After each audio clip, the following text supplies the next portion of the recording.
শুভ সকাল বন্ধুরা, জীবনধারা চ্যানেলে তোমাদের সবাইকে স্বাগত। আশা করি সুস্থ আছো, ভালো আছো। আমিও ভালো আছি। সকালই চলে গেছিলাম বাজারে, কারণ এত গরম আর এত রোদ ওঠে, একটু বেলা হলেই বাজার করতে পারা যায় না, এবং বাজারের লোকেরাও পর্যন্ত থাকে না, খুব রোদ ওঠে। 40 ডিগ্রি তো হয়েই গেছে, বলতে গেলে 40-42 ডিগ্রি চলছে। এই অবস্থায় লোকে থাকতে পারে বলো? বাজার নিয়ে কতক্ষণ থাকবে? সবজি যাও থাকবে, মাছ তো জ্যান্ত পাবেই না বাজারে। তা গেলাম, সবজি নিয়ে আসলাম, মাছও নিয়ে আসলাম। সবজি বলতে এই সজনে ডাঁটাটা খেতে খুবই ভালো লাগে এই গরমের সময়। অন্তত সবাই সজনে ডাঁটা তো খাবেই, আমি তো খাই, প্রত্যেক দিনই সজনে ডাঁটা চলে। আর মিষ্টি আলু এনেছি, মিষ্টি কুমড়ো এনেছি, আর এই মাছ নিয়ে এসেছি। দেখতে পাচ্ছ, এটা হচ্ছে শোল মাছ, এটা হচ্ছে বাঘা শোল বললো, যাই হোক জানি না। জ্যান্ত শোল মাছ পেলাম, তাড়াতাড়ি করে নিয়ে আসলাম। আমি আর মাছের জন্য অন্য কোথাও ঘুরে দেখিনি বাজারটা, কারণ মাছ কিনতে গেলে ভীষণ অসুবিধা হয়, বাজার ঘুরে ঘুরে মাছ আনতে হয়। তা সেই জন্য আমি কী করছি, মাছটাকে অন্তত আগে ধুয়ে নিয়ে, এই মাছগুলো তো ভীষণ পিছলা হয়, ধোয়া খুব মুশকিল, সেই জন্য হলুদ মাখিয়ে নিচ্ছি ভালো করে।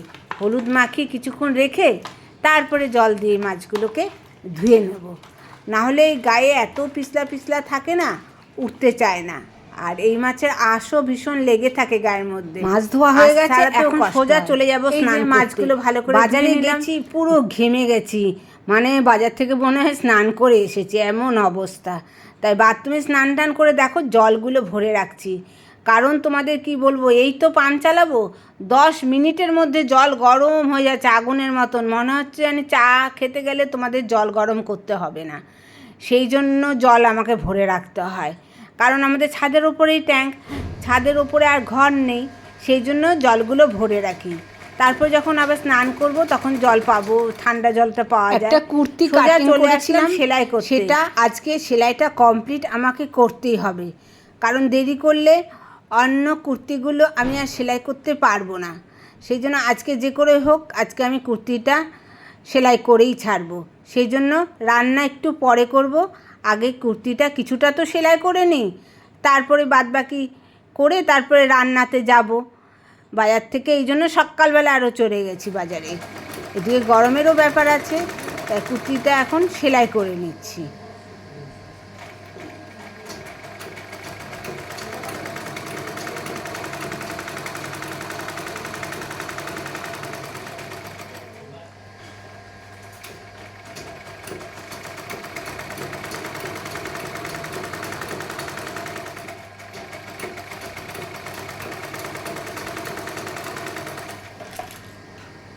এই দেখো, কুর্তিটার সাইডেগুলোকে আর গলা আমার সেলাই হয়ে গেল, সেটা তোমাদের দেখাচ্ছি। দেখো, এই যে দুটো সাইডে যে পাশে সেলাই করতে হয় সেগুলো সেলাই হয়ে গেছে, এই যে দেখতে পাচ্ছ। আর নিচটা সেলাই বাকি আছে, আর এই যে গলা সেলাই হয়ে গেছে। এই যে বগল হাতা লাগাতে হবে, এই যে বগলটা কাটা আছে, হাতা লাগাতে হবে। এই যে গলাটা দেখেছো, চৌকো গলা করেছি, গলাটা সেলাই হয়ে গেল। এখন তাড়াতাড়ি করে রান্না করে তারপরে হাতা কাটিংয়ে যাব। রান্নাটা বসিয়ে দিয়েছি, ভেন্ডির তরকারি বসিয়ে দিয়েছি, ভেন্ডি ছিল ঘরে, কারণ যে তরকারিগুলো তাড়াতাড়ি হবে সেগুলোই আজকে করে ফেলবো, কারণ একটা সেলাই নিয়ে বসতে গেলে না অনেক টাইম লাগে, এই জন্য চটপট যেগুলো রান্না হয়ে যাবে সেটাই করে ফেলবো। এই তো ভেন্ডিটা তো হয়েই এসছে, তারপর করবো একটু আলুর দম। আলুর দমটা ছেলে অনেক দিন ধরেই বলছিল, তা ভাবলাম আজকে করে দিই, একটু পরোটা কিংবা রুটির সাথে আলুর দমটা খেতে পারবে, তার জন্য করে ফেলছি আলুর দম। আর মাছ তো হয়েই গেছে, সব কিছু রান্না শেয়ার করা যাচ্ছে না, তো তাড়াতাড়ি করে ফেললাম। তা এই যে মাছ করেছি, দেখো আলুর দম হয়েছে, আর উচ্ছে ভেজেছি, এই দিয়ে আজকে দুপুরবেলাটা ভালোই চলে যাবে। এখন আবার হাতা কাটিং বলো, চুড়িদার বলো, করতে গেলে হাতা অনেক টাইম লাগে, সময় লাগে, খুবই ইম্পর্টেন্ট, এবং হাতাটা কাটিং করাও খুব ইম্পর্টেন্ট এবং খুব মনোযোগ সহকারে কিন্তু করতে হয়। আর বলো না, প্রথম প্রথম যখন হাতাগুলো আমি কাটতাম না, কাটিং করতাম না, তখন ভুল যে কী ভুল হতো। এক এক সময় তো আমার অনেক কাপড় নষ্টও গেছে। এখন আর অত নষ্ট হয় না, এখন ব্যাপারটা অনেকটা বুঝে গেছি। প্রথমে তো আমি আমার জন্যই অ্যাপ্লাই করি, অন্য কারোর জামা কাপড় অ্যাপ্লাই করি না। এখন অনেক বুঝে গেছি, এখন অন্য জামা কাপড় আমি অর্ডার নিই, কোনো অসুবিধা হয় না। এখন হাতা কাটিংটা হচ্ছে সবচেয়ে বড় ইম্পর্টেন্ট। নানা রকমভাবে শেপ দিতে হয়, বগলের শেপ, সামনের শেপ, এইসবের অনেক ব্যাপার আছে, বুঝলে? সেই জন্য এইদিকে ছেলেদের বললাম যে তোরা সবাই খেয়ে নে। ছেলে আর আমার শাশুড়ি মা আছেন, মানে ওর ঠাকুমা, ওদেরকে বললাম খেয়ে নে। আমি আজকে যে করে হোক এই হাতা কাটিং করে হাতাটাকে লাগাবো, লাগিয়ে তারপরে খাবো। হয়তো 3-4 বেজে যেতে পারে, সেই জন্য তা হাতা কাটিংটা করতে একটু টাইম লাগে।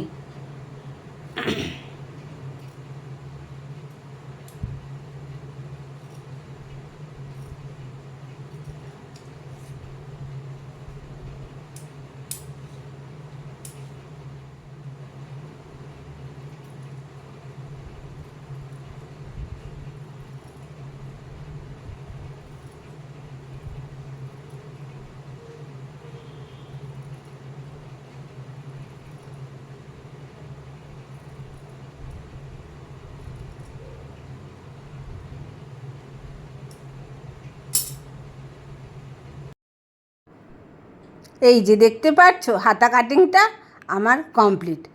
খুব মনোযোগ দিয়ে করতে হয়, দেখলেই তো নানা রকম শেপ কাটলাম। এখন আবার মেশিনে নিয়ে গিয়ে বসবো, এই চুড়িদারে হাতাটা সেটিং করে নিচ্ছি। প্রথমে হাতার নিচটা অর্থাৎ মহড়াটা সেলাই করে নেব দুটো হাতার, তারপরে হাতাটাকে জয়েন্ট করব।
এই যে একটা হাতা সেলাই করা হয়ে গেল, সেটাই দেখাচ্ছি তোমাদের।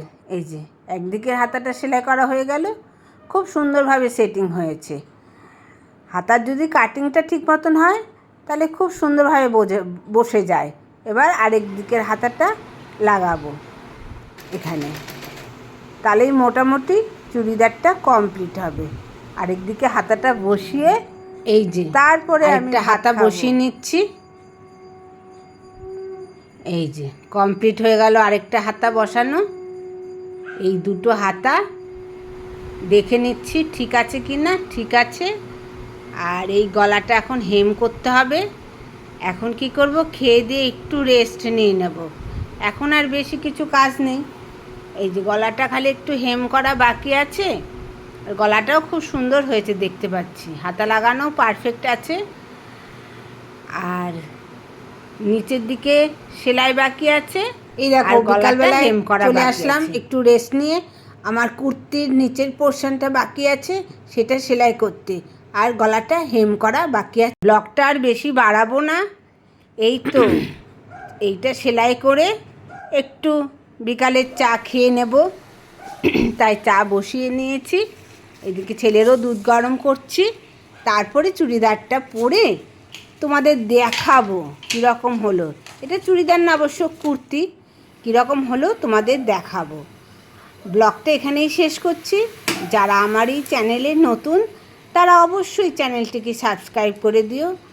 আর আমার পুরনো বন্ধুদের জানাই অসংখ্য অসংখ্য ধন্যবাদ। তবে একটা তোমাদের কাছে আবদার রাখছি, যদি ভিডিওটা ভালো লাগে তাহলে অবশ্যই লাইক করো। বন্ধুরা আজকে সারাটা এই চা খাওয়ার পরেই তোমাদের দেখাবো। তার জন্য অন্য কাজ আজকে বেশি করিনি, কুর্তিটা আজকে শেষ করব বলে ঠিক করেছিলাম। যদি শেষ না করি না দেরি। দেখতে পাচ্ছ গলাটা এরকম করেছি, আর পেছনের গলাটা এমনি গোল দিয়েছি। এ দেখো ফিটিংসটা কিন্তু ভালোই হয়েছে, তাই না বলো? এই যে কুর্তি, এটা হচ্ছে বেশি বাড়াবো না, আজকে এখানেই শেষ করছি। তা আমার এটা কীরকম হয়েছে অবশ্যই জানাবে কিন্তু। দেখতে পাচ্ছ হাতাটা একটু ঢোল একটু রেখেছি, আবার চাপিয়েও দিতে পারি, কিন্তু গরমকাল তো সেই জন্য এরকম রেখেছি, তাই না? কীরকম লাগলো অবশ্যই জানাবে। সবাই সুস্থ থাকো, ভালো থাকো।